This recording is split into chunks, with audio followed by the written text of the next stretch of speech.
Parfait, bonjour. Bonjour, Déjà, merci de nous recevoir, nous, Léopard Foot, ici à Charleroi. pas de souci, avec plaisir. Dans un premier temps, j'ai demandé comment est-ce que tu te sens physiquement et même mentalement. Physiquement, oui, je me sens très bien. Je m'entraîne tous les jours avec l'équipe, avec le groupe. Allez, je vais pas dire que ça se passe bien parce que voilà, j'ai décidé de dire que voilà, je voulais quitter le club parce que je voulais aussi avoir plus de temps de jeu et aussi connaître autre chose parce que ça fait aussi 9 ans que je suis à Charleroi. Donc aussi, c'est bien aussi pour peut-être aussi avoir une petite évolution dans ma carrière, pour connaître autre chose. Donc, sinon, mentalement, ça peut aller et physiquement, j'ai très bien, quoi. Donc, comme tu as dit, ça fait plus de 9 ans que tu es ici à Charleroi. Et tu as dit que tu avais dit aux dirigeants que voilà, tu avais des envies d'aller ailleurs, de voir ailleurs. Maintenant, on sait que l'année dernière, tu as été en prêt au Dynamo Bucarest. Comment est-ce que cette expérience, tu l'as vécue? Comment est-ce que tu as vécu cette expérience plutôt? Bah, cette expérience, je l'ai très très bien vécue parce que j'ai fait, je crois, 15 matchs, 15 ou 16 matchs au Dynamo. J'ai fait des très bonnes performances. J'ai encaissé 6 buts en 15 rencontres. Ça s'est très bien déroulé. Ça m'a fait beaucoup de bien aussi de voir ailleurs. Et je pense aussi que c'est un peu ça aussi qui m'a poussé aussi à discuter avec les dirigeants pour pouvoir éventuellement essayer de trouver une porte de sortie, quoi. Et justement, ta discussion avec les dirigeants, comment est-ce que c'est passé? Puisque tu es toujours là et que tu as des envies d'aller voir ailleurs, mais qu'est-ce qui se passe? Tu peux pas partir ou... Non, la discussion avec les dirigeants s'est très bien passée. Ils m'ont fait comprendre que si je voulais partir, oui, s'il y avait une bonne offre qui venait à moi, ils allaient accepter. Après, malheureusement, le foot a fait que j'ai pas eu d'offre concrète. Il y a eu beaucoup de discussions. Et voilà, ça me permet aussi pour moi de me remettre en question, de bien m'entraîner et de pouvoir éventuellement attaquer janvier pour le nouveau mercato, et j'espère que ça va se faire, quoi. D'accord. Donc, dès janvier, tu vas être à la recherche d'un nouveau club, quoi. Pas dès janvier, dès maintenant. Dès maintenant, ceux qui travaillent pour moi le font déjà. Donc je pense que pour l'instant, c'est en très bonne voie. Et j'espère que ça va se concrétiser à la fin. D'accord. On va revenir sur la période du Dynamo Bucarest. T'es parti en février, je pense. Oui, Voilà. Et t'es parti juste avant la CAN, en fait, la CAN 2019. oui. C'était quoi? C'était ça qui faisait que il y avait une certaine motivation pour retrouver du temps de jeu et faire partie de ce groupe à la CAN? Non, pas personnellement. C'est vrai que avant la CAN, ça faisait, je pense, que 2 ans et demi que j'avais plus été appelé. Oui, après, c'est vrai que quand j'ai vu que mon nom était sur la liste, ça fait plaisir. Ça fait plaisir, mais avant tout, c'était un challenge personnel. C'était vraiment un challenge personnel, aller enchaîner des matchs, montrer que voilà, j'ai toujours les qualités, que je suis toujours là. Je pense que c'est ce que j'ai bien fait. Et ça fait toujours plaisir en tant que footballeur, de se mettre des petits challenges. Et après, grâce à ça, derrière, je pense que j'ai pu participer à la CAN, quoi. Et justement, cette CAN, comment est-ce que tu l'as vécu, toi, personnellement, n'ayant pas été appelé depuis 2 ans, comme tu avais dit, et là, de te retrouver dans le groupe, de revoir les gens, tes amis, tes collègues, et de participer à cette CAN une nouvelle fois? Bah, moi, c'est une récompense. C'est comme une récompense. Et c'était ma troisième CAN. Après, c'est vrai que c'est aussi avec une nouvelle génération. De ma génération, dès le départ, la génération Marbella, qu'on disait, il restait que Youssouf. Mhm. Il n'y avait que moi et Youssouf. Donc, c'est vrai que ça me faisait plaisir aussi de revoir des nouvelles têtes, de voir des jeunes, de voir aussi que la sélection a changé, a beaucoup évolué. Ça fait toujours plaisir que se dire qu'on va plus de l'avant que de dire qu'on recule, quoi. On va revenir sur ton statut ici à Charleroi. Tu as commencé à Charleroi, en tout cas, pendant une période où on parle de toi comme étant l'un des meilleurs gardiens ici en Pro League. Et là, maintenant, tu joues beaucoup moins. Depuis l'arrivée, en tout cas, de Nicolas Pinto, quelles sont tes impressions par rapport à ça? Bah, mes impressions, c'est vrai que on parlait de moi, je faisais partie des meilleurs gardiens de Belgique, oui. Après, comme on dit, le foot, ça va vite, ça va vite. Il y a eu l'arrivée de Nico, on était en concurrence, et après il y a eu les choix du coach. Et puis voilà, le coach a fait son choix, il a choisi Nico. Tu peux pas aller à l'encontre de ses choix. Après, tu es footballeur professionnel, tu t'entraînes tous les jours, tu essaies de te donner à fond. Des fois, tu es récompensé, des fois, tu n'es pas récompensé. Donc c'est vrai que moi aussi, j'ai aussi peut-être ma petite part de responsabilité, que j'ai pas pris ma décision avant, si peut-être, de vouloir aller voir ailleurs. Et voilà, après, c'est des choix, jamais regrettés. toujours aller de l'avant et voilà, c'est pas fini. Il y a toujours des challenges qui vont arriver et ça fait partie du foot, quoi. Donc si c'était à refaire, tu serais parti beaucoup plus tôt. Je pense, mais bon, après, voilà, avec les si, on peut aller loin, on peut aller loin. Mais voilà, aujourd'hui, c'est comme ça, il faut accepter et il faut vivre avec, il faut continuer à travailler pour le futur. D'accord. Là, la RDC, on a un nouveau sélectionneur, Christian Sengui. Il t'a rappelé. Quel a été ton sentiment quand tu as revu ton nom dans cette liste? Moi, j'étais content, j'étais fier, surtout qu'il savait que, voilà, que je jouais pas. Il connaissait ma situation avec Charleroi, il savait que, voilà, j'ai pas fait de match. Mon dernier match, c'était Burkina Faso. Burkina Faso en stage avant la CAN. Donc c'est vrai que ça faisait plaisir, c'était comme une confiance, quoi. Et le stage qu'il y a eu, donc les deux matchs face à l'Algérie puis la Côte d'Ivoire, tu étais présent et titulaire. Comment est-ce que tu as vécu ce stage dans son ensemble, avec les nouvelles têtes qu'il y a eu, que je pense à Mouleka, Moutoussamy, tout ça, des joueurs comme ça, et puis de revoir aussi les autres. C'était le premier rassemblement après la CAN 2019. Comment est-ce que tu as vécu ce stage? Bah, ce stage s'est très bien passé. C'est très bien passé. On a montré que sur le terrain, on avait de la qualité. Les joueurs avaient envie. Tout le monde avait envie. Les coachs aussi, ça fait plaisir aussi de voir des coachs qui apportent beaucoup avec des nouvelles tactiques, qui nous apprennent aussi, même si ils sont jeunes, même si c'est la première fois qu'ils sont avec les A, tu l'as pas senti sur le terrain et ni à l'extérieur. Donc c'était très bien encadré, il n'y a pas eu de soucis par rapport à ça. D'accord. Et par rapport à ces deux confrontations qu'on a eues, que les Léopards ont eues contre l'Algérie puis face à la Côte d'Ivoire, il y a eu beaucoup de critiques à ton encontre. Est-ce que tu es au courant de ça? Oui, bien sûr, je suis au courant. Après, il faut savoir que les critiques, ça fait partie du football. Aujourd'hui, je pense que moi, j'ai commencé, je suis arrivé en Léopard en 2008. On est en 2019, ça fait 11 ans. Après, c'est vrai qu'en 11 ans, depuis, c'est la première fois où je suis critiqué. Congo, tu peux tout regarder, tous les matchs que j'ai fait, j'ai toujours été performant. Et c'est la première fois que je suis critiqué. Et aussi, après, derrière, il faut savoir aussi, c'était la première fois, c'était mes premiers matchs depuis Burkina Faso.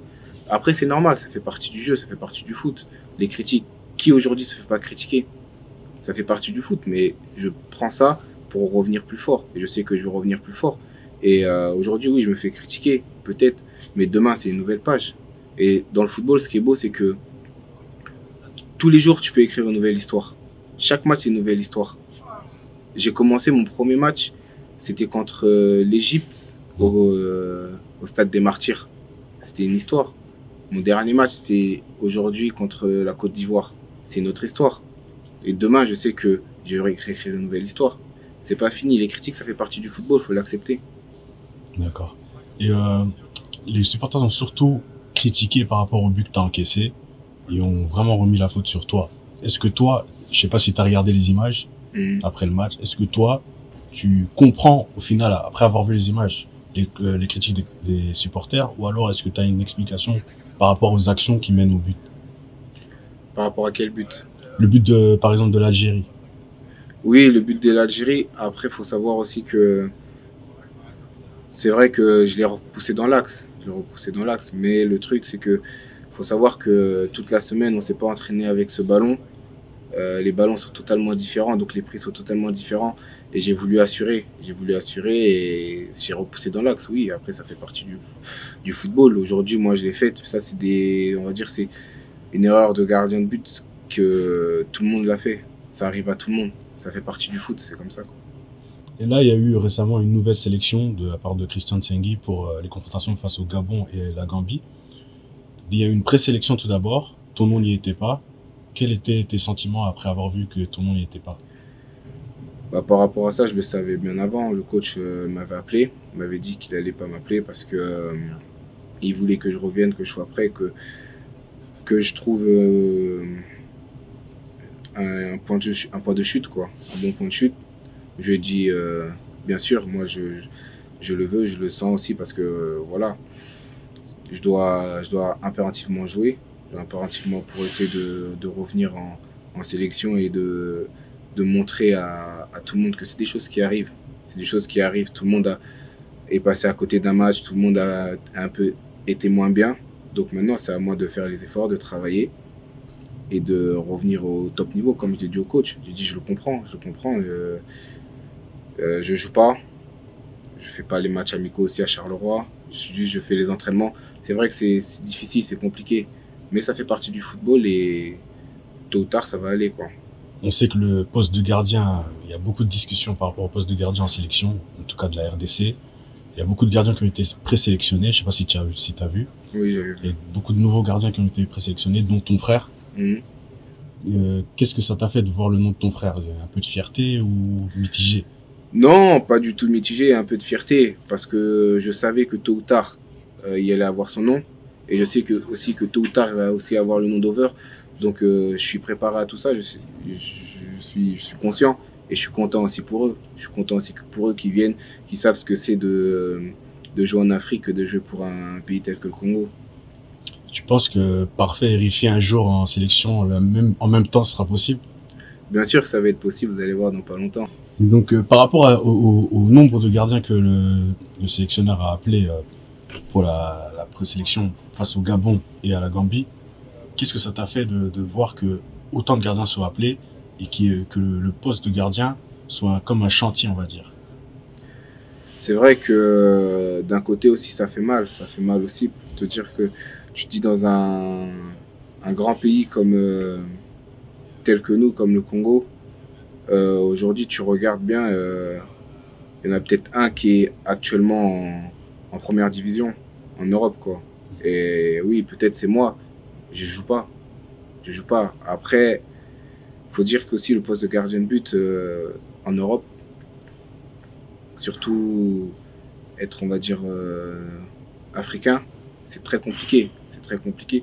Quand tu regardes euh, en Belgique, il y a que moi et Copa Barry, en gros, qui avons fait à peu près 100 matchs. Ceux qui sont passés, c'était un peu plus compliqué.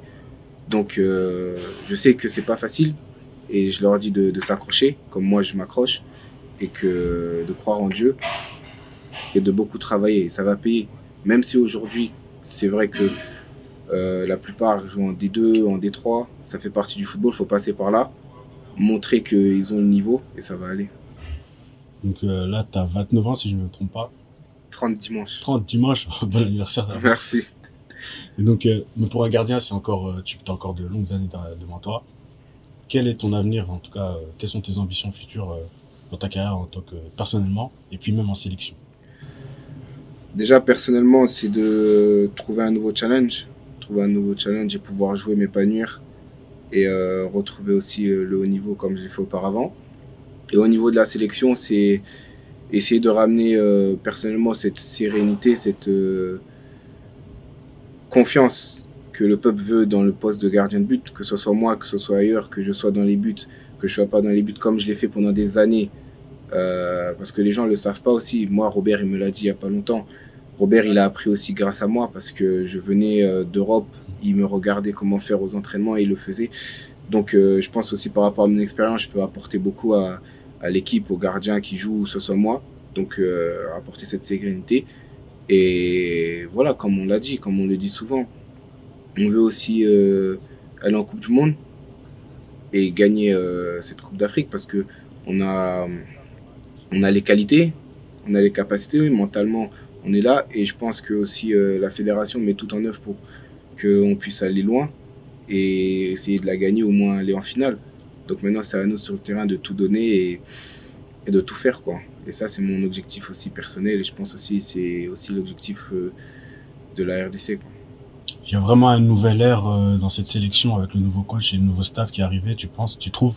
Oui, oui, il y a un nouvel air. Parce que ça se ressent sur le terrain. Ça se ressent sur le terrain, même contre la Côte d'Ivoire, malgré qu'on a perdu 3-1, on a montré des belles choses qu'on n'avait pas montré à la CAN. Contre l'Algérie, on a montré aussi des belles choses. Après, on doit encore travailler. On doit encore travailler, oui. Mais je pense qu'on est sur la bonne voie. D'accord. Est-ce que tu as un petit dernier mot pour les supporters congolais qui te regardent? Bah, moi, je veux dire aux supporters, voilà, à ceux qui me soutiennent, merci. À ceux aussi qui ne me soutiennent pas, merci. Parce que voilà, les critiques sont toujours bonnes à prendre, ça fait toujours aller de l'avant. Et voilà, Pour ceux qui ont confiance en moi, je ne vais pas les décevoir. Pour ceux qui n'ont pas confiance en moi, bah, qui s'attendent à avoir un grand parfait, quoi. Merci, parfait. Merci.